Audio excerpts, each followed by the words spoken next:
Red టీవీలో మీ వ్యాపార ప్రకటనల కోసం ఈ నంబర్ ని సంప్రదించండి 6281747728. ఈరోజు రాష్ట్రంలో గతంలో ఏ ముఖ్యమంత్రి గారు చేయనన్ని పరిపాలన దిశగా చేయలేనంత పన్ను సామాన్యులకు చేసి పెట్టిన ముఖ్యమంత్రి జగన్మోహన్ రెడ్డి గారు. కొంతమంది అంటున్నారు కేవలం పథకాలే ఇచ్చాడు, డెవలప్మెంట్స్ లేవని. డెవలప్మెంట్స్కి ఏ డిపిట్కి వచ్చినా ఏ రంగంలో అయినా గతంలో పరిపాలన కన్నా డబుల్ అమౌంట్ మేము అన్ని రంగాల్లో ఖర్చు పెట్టున్నాం. డెవలప్మెంట్స్లో కాదు, పథకాల్లో కాదు, పేద ప్రజల యొక్క జీవన స్థైల్ను మార్చేదానికి, వాళ్ళ యొక్క స్థితిగతులు మార్చేదానికి, వాళ్ళ యొక్క ఉన్నత స్థాయికి తీసుకుపోయేదానికి ఆలోచించి ముఖ్యమంత్రి గారు ప్రయాణం చేస్తున్నది వాస్తవం. గతంలో ఏ ముఖ్యమంత్రి కూడా పేద ప్రజల యొక్క ఆరోగ్యం గురించి పట్టించుకున్న ముఖ్యమంత్రి లేడు.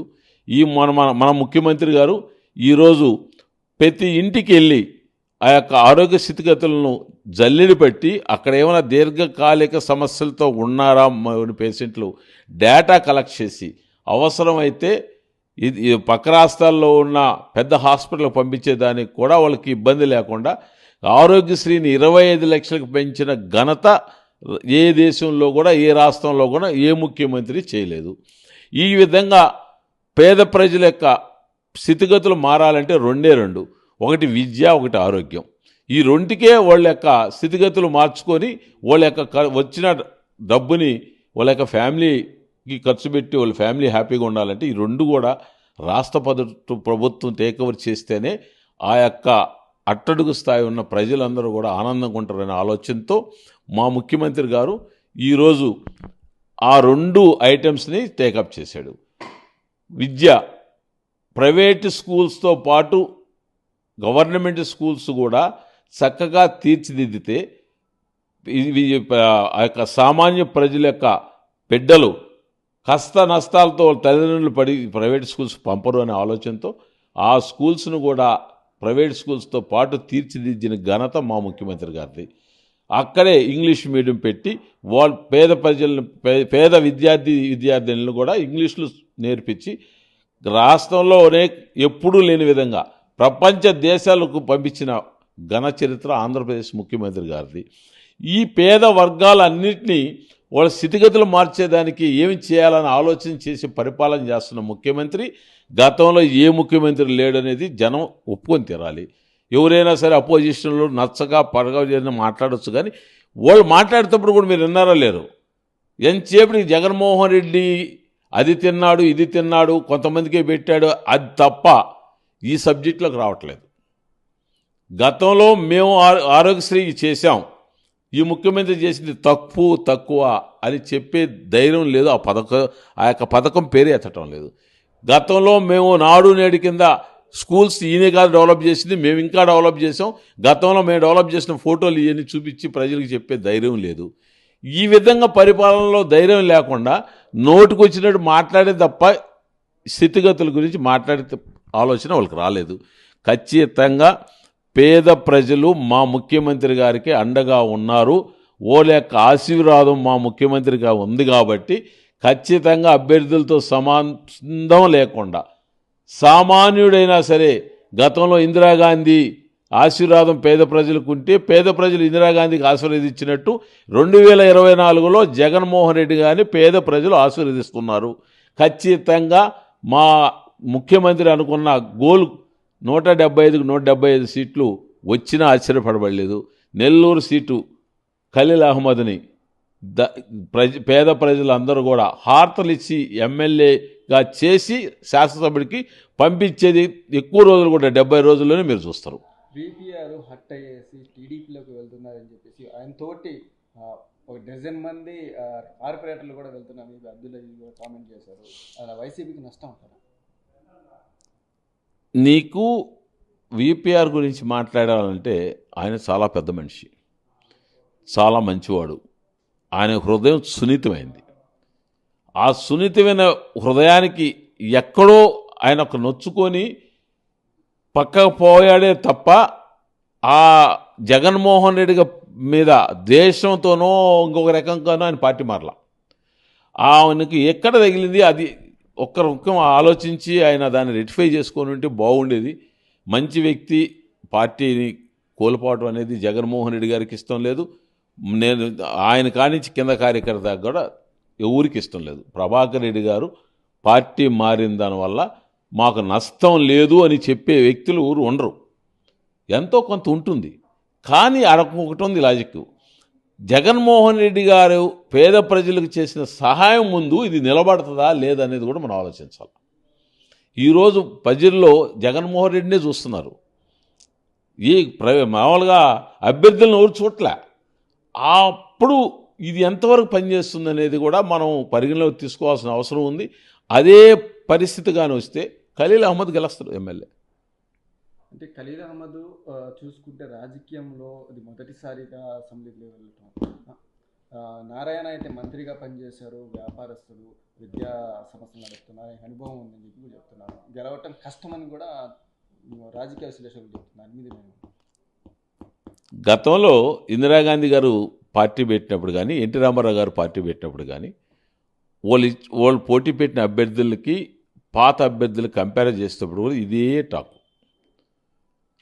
ఏంది రామారావు గారు ఈ చెన్నారెడ్డి పెంచిరెడ్డికి ఇచ్చాడు, చెన్నారెడ్డి పెంచిరెడ్డి ఏంది గుడిపాటి వాళ్ళ మీద గెలిచేది అనేది జనరల్ పీపుల్ ఓటు వేసే ఓటర్ టాక్ కాదు. అది ఓటు వేయని వాళ్ళ టాక్. ఆ ఓటు అయిన వాళ్ళ టాక్ ఓటర్స్ దాకా పోదు. రిజల్ట్, ఫైనల్ రిజల్ట్ ఏంటంటే ఏ ముఖ్యమంత్రి గారు ఇందిరాగాంధీ ఇవే ముందు మొత్తం ఎంటైర్ ఆంధ్రప్రదేశ్లో ఉన్న రెడ్లందరూ ఓడిపోయారు. సామాన్య రెడ్లు ఆ రోజు పనిచేసుకుని బతికే రెడ్లు ఎమ్మెల్యేలు అయ్యారు. ఆ కంపారిజన్లో ఎవరు కూడా ప్రజల ముందు నిలబడరు. ప్రజా తీర్పు అనేది పేదల యొక్క పక్షాన్ని నిలబడిన నాయకుడికి వస్తుంది తప్ప పేదలను విస్మరించిన ఏ నాయకుడికి రాదు ఆ రిజల్ట్. రేపు మాకు తిరిగి రిజల్ట్ ఎప్పుడు వస్తుంది అంటే ఖచ్చితంగా మాకు జగన్మోహన్ రెడ్డి గారు సంక్షేమ పథకాలే కాదు, పేదల డెవలప్మెంట్సు, పేదల ఆరోగ్యం, పేదల విద్య, ఇన్ని రకాలుగా వాళ్ళు ఆదుకున్నారు. కాబట్టి రిజల్ట్ మా జగన్మోహన్ రెడ్డి గారికి ఏ ఊరు నిలబడ్డారని చూడరు. ఆయన పెట్టిన అభ్యర్థి ఎమ్మెల్యే అయిపోతారు. మీరు గడప గడప జగనన్న పథకాలు అందేయాలి అని చెప్పేసి ప్రచారానికి వెళ్ళి ఉన్నారు. అయితే ప్రజాస్పందన ఎలా ఉంది? గడప గడపకి జగనన్న అనే కార్యక్రమంలో ఇప్పుడు మన ఎలక్షన్ కార్యక్రమం మొదలుపెట్టాం 2-3 రోజుల ముందు. ఎక్కడికి పోయినా అట్టడుగు స్థాయిలో ఉన్న ప్రజల దగ్గర జగన్మోహన్ రెడ్డి ఉన్నాడు వాళ్ళ ఇంట్లో. ఈ రోజు వరకు మేము తిరిగిన దగ్గర ఆయన రిసీవింగ్ కానీ, ఒక్కొక్క ఇంట్లో పోతే ఒక్కొక్క పాప మా జగన్మామ ఇదిగో ఈ ట్యాబ్ ఇచ్చాడు, మా జగన్మామ ఇదిగో మా డ్రెస్ ఇచ్చాడు, వాళ్ళే చెప్తున్నారు ముందు ఈ పాంప్లెట్ చూసి. జగన్మోహన్ రెడ్డి బొమ్మ చూస్తేనే మామయ్య మాకు ఇచ్చాడని ఆ ఇంట్లో పిల్లకాయలు చెప్తున్నారు. ఆ పిల్లల దగ్గర స్పందన ఉంది అంటే ఆ పార్టీ విన్నింగ్లో ఉందని అర్థం. అదేవిధంగా నిన్న అసెంబ్లీ సభలో జెండా సభ పవన్ కళ్యాణ్ గారు 4వ భార్య నాకు జగన్మోహన్ రెడ్డి అని కూడా ఒక కామెంట్ చేస్తాను. పవన్ కళ్యాణ్ దాని మీద అది ప్రజల్లో కానీ మనం కానీ అనుకుందాం, అబ్బాయి పెళ్లి చేసుకునే పరిస్థితి ఉందా? మరి అతను ఎట్ట మాట్లాడాడు నాకు అర్థం కాలేదు. అంటే ఆయన స్పందన, ఆయనకు సృహ ఏ విధంగా ఉండిందో డయాస్ మీద మనకు అర్థమవుతుంది. నాకు పలానాయనతో నా భార్య అంటే అసలు అసలు ఏంది మాట? సీఎం కావచ్చు, కాకపోతే ఇంకొక ఆయన పేరు చెప్పచ్చు. ఇద్దరు జెంట్స్, మేము ఇద్దరం భార్యాభర్తలమని నాకు దేశ చరిత్రలో నేను వినలా. మరి ఈయన కొత్తగా చెప్పాడు. మనం ఇంకేం మాట్లాడాలి ఆయన గురించి? ఆయన సృహ లేకుండా మాట్లాడిన మాట అది. నిన్న జెండా సభలో పవన్ కళ్యాణ్ గారు 2019లో మేము ఒక శాసనసభ్యుని గెలిపించుకుంటే జగన్మోహన్ రెడ్డి గారు వాళ్ళ పార్టీలోకి తీసుకెళ్ళాడు. అది ప్రజాస్వామ్యం అని అడిగాడు ఆయన. అది ప్రజాస్వామ్యం కాదు అని అడిగాడు. కానీ ఆయనకు అర్థమైంది లేదో, జగన్మోహన్ రెడ్డి గారు ఆయన పార్టీలో గెలిచిన వ్యక్తిని మా పార్టీలో చేర్చుకొని ఎక్కడా కూడా కండవా కప్పి ఆయన మా పక్కలో పెట్టుకున్న సందర్భం లేదు. పక్కనే పెద్ద ఆయన ఉన్నాడు చంద్రబాబు నాయుడు గారు. మీరు ఈ అడిగే క్వశ్చను జగన్మోహన్ రెడ్డి గారిని అడిగినట్టు మాకు అనిపించట్లే. 23 మంది ఎమ్మెల్యేలని 2014లో తీసుకుపోయిన వ్యక్తి నీ పక్కన పెట్టుకొని నువ్వు ఈ సబ్జెక్టు ఎత్తావంటే అది కేవలం చంద్రబాబు నాయుడిని ఇండైరెక్ట్గా నువ్వు తిట్టినట్టే ఉంది తప్ప పొగిడినట్లేదు.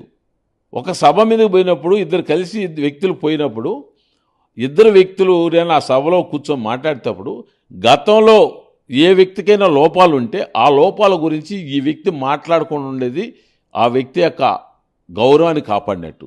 నిన్న నువ్వు మాట్లాడిన మాట చంద్రబాబు నాయుడు గౌరవాన్ని తీసేసినట్టుంది కానీ ఆయన కాపాడినట్లేదు. అది కావాలని మాట్లాడావా లేకపోతే మర్చిపోయి మాట్లాడావా అనేది నీకు తెలియాలి. ప్లస్ రెండోది, జెండా సభ పెట్టారు. మేనిఫెస్టోలో గతంలో ఒక 6 ఐటెంలో ఏది ఇచ్చారు, ఉచిత బస్సు అన్నారు, గ్యాస్ అన్నారు, ఏదేదో అన్నారు. ఆ 6 ఐటమ్స్ కూడా ప్రజారంజకంగా ఇచ్చినాము మేము. ఈ యొక్క పథకాల వల్ల జగన్మోహన్ రెడ్డి 2 రోజులు ఇంట్లోంచి బయట రాలేదని కూడా చెప్పుకొని వచ్చింది. ఎన్ని రోజులు బయటకు వస్తారా రాడనేది పక్కన పెడదాం.